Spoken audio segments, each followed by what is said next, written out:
វាសុបប្រហែលផងបាទថ្ងៃនេះបាទហើយຂະຫນាត1.10 ម៉ែត្រមួយទៀតហើយបាទឥឡូវចាំមើលសាកដងឯក1.10 ម៉ែត្រនោះតើលឺយ៉ាងម៉េចដែរបងប្អូនដោះទស្សនាស្ដាប់បងប្អូនគ្នាបាទ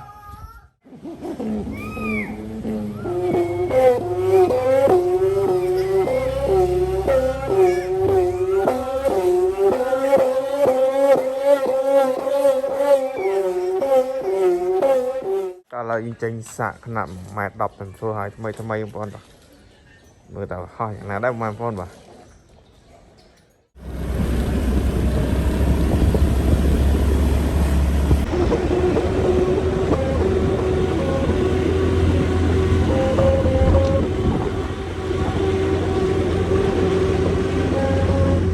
ដល់ទីតាំងសាឲ្យបងប្អូនបាទនេះ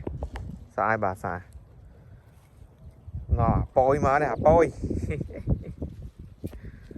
មើលហោះយ៉ាងណាបងប្អូនទស្សនាអរគ្នាបាទ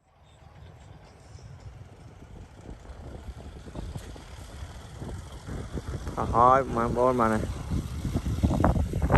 ឡើងហើយបងប្អូនបាទឡើងហើយបាទអែមហើយបាទអែមចូលឡើងចូលតិចបាទលើសាហើយបងប្អូនបាទបងប្អូនចង់បានឆាតមកបងប្អូនឬក៏តាក់ទងតាមលេខទូរស័ព្ទតម្លៃធូរថ្លៃបងប្អូនຂະຫນាត1.10 ម៉ែត្របាទមានទាំងដងមានទាំងកាតឯកមានទាំងខ្លែងបាទអរគុណច្រើនជំរាបលា